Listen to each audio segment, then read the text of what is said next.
'cause my demons tied me down with silk chains wrapped around my soul. It seems so obvious that I should put an end to. Halo guys, welcome back. Balik ke transfer vlog kita. Dan pasti ini bakal jadi transfer vlog terakhir di bursa transfer musim dingin ini. Dan gue sebelumnya minta maaf banget karena walaupun gue waktu itu bilang gue bakal bikin banyak video, atau bahkan awalnya gue mikir gue bakal bikin setiap hari sih video transfer vlog kan, tapi ternyata ujung-ujungnya gue malah cuman bisa bikin 4 video selama sebulan.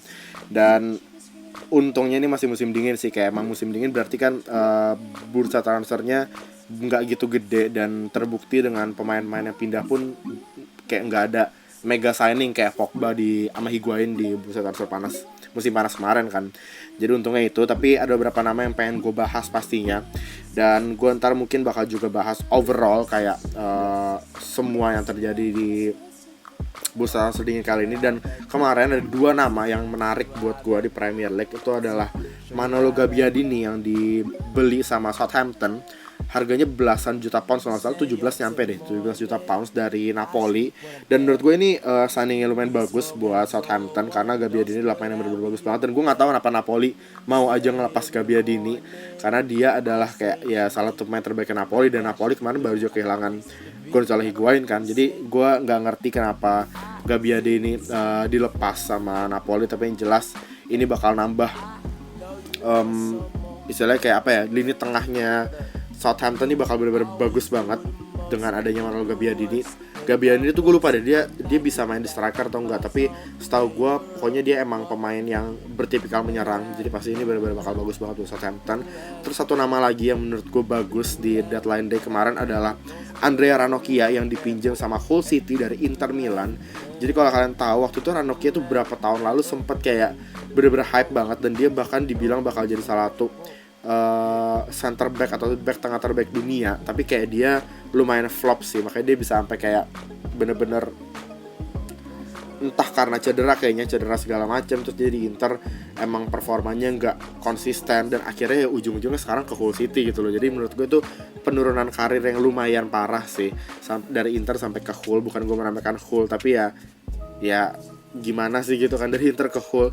Tapi yang jelas ini signing yang benar-benar bagus buat Hull menurut gue, karena Hull emang benar-benar butuh banget pemain-pemain kayak gini, pemain yang punya pengalaman dan pemain yang emang udah terbiasa main di bawah tekanan gitu loh. Karena Hull sekarang lagi benar-benar struggle untuk stay di Premier League, bahkan cuma untuk stay aja mereka struggle gitu. Jadi benar-benar, ini kamera gue kenapa geser mulu ya. Jadi benar-benar mereka tuh butuh banget main-main kayak Ranocchia. Dan menurut gue ini kalau misalnya Hull, gue nggak tahu kemarin tuh di deal atau di kontrak dari Andrea Ranocchia tuh ada clause untuk jadi ini permanen atau enggak. Tapi yang jelas kalau misalnya ada perjanjian untuk bisa jadiin deal peminjaman ini jadi permanen, menurut gue harus banget dipermanenin sama Hull sih. Dan intinya ini signing bagus banget. Gue bener gak sabar untuk coba lihat gimana penampilan Ranocchia di Premier League, karena pastinya dia waktu itu main di luar Premier, dan gue kurang begitu memperhatikan penampilan dia. Dan sebenarnya ada beberapa nama lagi kayak pemain-pemain yang didatangin sama klub-klub Premier League. Tapi yang gue pengen coba bahas di video kali ini adalah selain tadi 2 nama itu, gue pengen coba bahas sebenarnya di bursa transfer musim dingin itu siapa pemenangnya, kayak istilah siapa klub atau liga yang paling diuntungkan. Dan mungkin ini kontroversial dan kalian bisa isi polling di kanan atas, gue bakal minta pendapat kalian juga. Tapi gue bisa bilang kayaknya yang paling bisa dibilang pemenang di bursa transfer musim dingin kali ini adalah Chinese Super League, Liga Super Cina, karena mereka itu ngedatengin banyak banget pemain top Eropa. Carlos Tevez, Oscar, bahkan Pato terakhir kemarin pindah ke sana. Terus ada juga Witsel. Terus siapa lagi, gue sekarang blank aja. Pokoknya bener-bener banyak banget nama-nama. Bahkan Wayne Rooney aja masih dikabarin bisa didatengin ke salah satu klub China. Kalau misalnya kemarin Jose Mourinho nggak ngomong Rooney nggak bakal kemana-mana, tuh masih rumornya gue yakin banget masih kencang sih. Karena bursa transfer di China ini kalau nggak salah tutup berapa hari lagi gitu loh. Pokoknya bukan bersamaan dengan ditutupnya bursa transfer di Eropa. Jadi mereka masih bisa melakukan transfer gitu. Dan mereka tuh menurut gue bukan dari segi finansial mereka menang, karena pastinya mereka ngeluarin dana gede banget kan. Kayak mereka gaji. Dan yang terbaru adalah Odion Ighalo, gue baru ingat, dari Watford, didatangin salah satu klub China dengan harga 20 juta pounds. Jadi ini menurut gue kayak deal yang gila banget, karena Ighalo ya walaupun emang gue setuju Ighalo adalah salah satu striker yang lumayan oke di Premier League, tapi nggak sampai 20 juta juga sih menurut gue sih. Kayak itu overpriced banget. Dan kayak klub-klub China ini bener-bener enak banget dengan gampang ngeluarin uang gitu loh. Dan emang ini adalah kebijakan dari, kalau nggak salah, presiden dari China deh, yang dia itu emang pencinta sepak bola. Jadi dia emang salah satu kebijakannya adalah dia mau bikin Liga Super China ini benar-benar bagus banget gitu loh, top di dunia. Dan salah satunya adalah dengan gembor-gemborin uang dengan datangin main-main top Eropa. Tapi di sisi lain juga bisa jadi istilahnya kayak pisau bermata dua buat mereka. Karena kalau misalnya mereka di saat tiba-tiba duit mereka habis, pemain-pemain yang udah main di sana, pemain-pemain Eropa yang ada di China sekarang gak mau lagi bermain di sana karena mungkin gaji dipotong atau gimana, ya mereka liganya bakal mati lagi. Intinya menurut gue, kalau misalnya lo mau bikin liga lo terkenal di seluruh dunia, mulailah dari pemain-pemain lokal. Karena mau gimana pun pasti bakal ada regulasi yang ngatur bahwa dalam satu klub ini gak boleh ada terlalu banyak main asing gitu loh.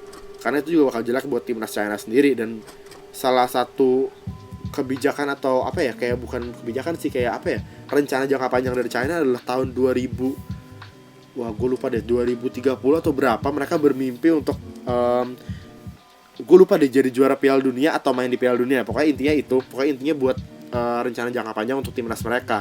Dan mereka sekarang dimulai dengan cara mau memperbaiki liga mereka dulu.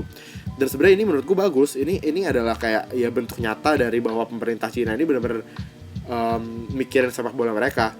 Beda sama Indonesia. Walaupun Indonesia udah lumayan oke lah sekarang. Gue nggak mau jelek-jelekin Indonesia, tapi Indonesia udah lumayan oke sekarang. Apalagi dengan Presiden Jokowi kemarin baru aja adalah pertemuan yang ngebahas tentang gimana masa depan sepak bola Indonesia. Jadi itu oke banget, menurut gue itu bagus banget. Tapi yang pasti untuk di China saat ini udah benar-benar istilahnya kayak mereka udah nunjukin bahwa mereka tuh benar-benar mau bikin timnas China ini bagus, sepak bola China ini bagus dengan cara mereka ngeluarin uang segitu banyak. Itu uang gak sedikit loh, sumpah. Itu uang benar-benar banyak banget, dan mereka benar-benar gelontorin dana segitu untuk datangin 1 atau 2 pemain top.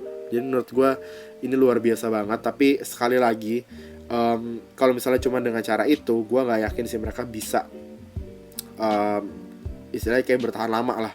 Karena ya kalian tahu sendiri lah, uang perputarannya cepat. Jadi nggak selamanya China itu bakal kaya gitu.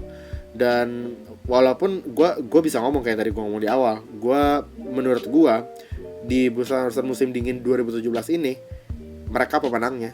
Liga China ini benar-benar memenangkan bursa transfer ini karena mereka datengin banyak banget main top. Dan walaupun bisa dibilang klub-klub yang mereka bayar pun juga dapat untungnya gitu, tapi pasti mereka dapat tenarnya lah, datengin main-main kayak, bahkan yang paling gue gregetan tuh Oscar loh, sumpah. Karena Oscar menurut gue ya, dibanding dia ke salah satu klub di Liga Super China, dia mau main di 19 tim lain dari Premier League selain Chelsea, menurut gue masih oke loh. Dia mau datang ke MU, mau datang ke Arsenal, mau datang ke City, dia masih bisa ada kemungkinan untuk masuk ke starting lineup bahkan. Gimana dia datang ke tim-tim papan tengah, papan bawah, kayak contohnya Burnley, Hull, Middlesbrough, Leicester, siapapun itu pokoknya. Menurut gue bahkan Oscar itu bisa main di semua klub Premier League gitu menurut gue. Jadi itu nunjukin bahwa ya walaupun sebenarnya di sisi lain kita nggak bisa salahin main-mainnya juga, karena dana yang atau gaji yang ditawarin ini tuh benar-benar menggiurkan banget. Dan sepak bola ya adalah pekerjaan mereka gitu loh. Ini kayak mereka mikirnya ya udah gue kerja ke tempat lain, gue dapat duit bener-bener banyak banget. Bahkan mereka yang mungkin harus ngidupin keluarganya, mereka yang punya orang-orang yang ada di tanggungan mereka, misalnya kayak orang tua segala macem, ya mereka jelas bakal terima tawaran inilah. Gajinya bener-bener besar banget dibanding mereka main di Eropa. Dan bahkan mereka di sini mungkin bisa jadi starter, sedangkan mereka di Eropa mungkin harus masuk ke bangku cadangan, harus struggle untuk masuk ke starting lineup gitu. Jadi menurut gue kalau dilihat dari sisi pekerjaan di sepak bola, ya ini hal positif buat mereka. Tapi kalau dilihat dari sisi kita sebagai audiens atau penonton, ini jelas merugikan banget. Karena ya kita nggak bisa lihat Oscar lagi main di Premier League gitu kan. Secara kita sekarang, gue nggak tahu di Indonesia bahkan ada nggak yang nyiarin Liga Super China. Gue rasa nggak ada sih. Dan kita kalau mau streaming juga mungkin susah gitu loh. Jadi istilahnya kayak kita mau dapat aksesnya juga susah kan. Karena saat ini liga terbaik bisa bilang liga-liga yang ada di Eropa. Jadi itu dia menurut gue. Tapi yang jelas di pembahasan gue kali ini gue cuma bakal ngomong kalau misalnya emang menurut gue pemenangnya adalah China, tapi sebenarnya juga ada beberapa klub Premier League yang menurut gue bagus banget aktivitas bursa transfernya. Kayak contohnya Hull City, tadi gue udah sebut Ranocchia itu menurut gue pembelian yang bagus banget. Terus juga ada Chelsea ini menurut gue lebih ke pendapatan yang mereka hasilkan dari penjualan Oscar. Mereka dapat dana segitu, ini di musim panas bisa jadi modal mereka sih. Dan bahkan mereka sekarang dengan dana ini, dana segar mereka belum pakai aja, mereka udah jadi pemuncak klasemen Premier League. Gimana mereka nanti suntikin dana ini mungkin ke entah bagian mana, bisa ke transfer budget, bisa ke fasilitas, bisa ke gaji pemain, mungkin itu kita nggak tahu. Mereka bakal lebih bagus lagi pasti. Dan satu lagi adalah Everton yang menurut gua aktivitasnya main bagus, datangin beberapa main bagus banget, salah satunya Schneiderlin.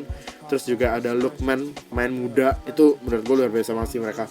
Jadi mereka juga salah satu tim yang emang aktivitasnya lumayan oke. Di saat tim-tim kayak Man City, Arsenal, United istilahnya kayak nggak melakukan apa-apa di bursa transfer ini.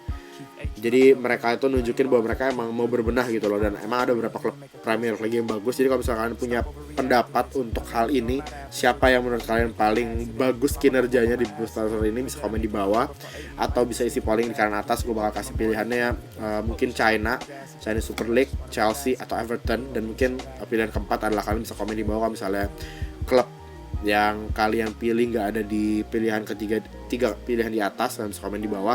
Jadi mungkin itu aja untuk edisi terakhir dari transfer vlog atau bursa transfer musim dingin di musim ini. Jadi hopefully gue bisa lebih banyak bikin konten sepak bola, dan ntar di musim panas gue bener-bener bisa bikin daily vlog ngebahas semua transfer yang terjadi gitu. Ini masih mimpi gue sih, karena bener-bener gue awalnya gue kira gampang lo bikin kayak gini, tapi ternyata susah loh. Gue kayak coba untuk tiap hari, walaupun pastinya tiap hari ada aja bahan untuk gue ngomong gitu loh. Tiap hari ada aja transfer atau rumor yang terjadi kan, tapi tetap aja susah ternyata untuk gue bikin setiap hari. Jadi gue bermaaf itu, semoga kalian bisa ngerti. Dan itu aja untuk video transfer vlog ini. Thanks for watching. Don't forget to like, subscribe, and I'll see you in the next one. Bye guys.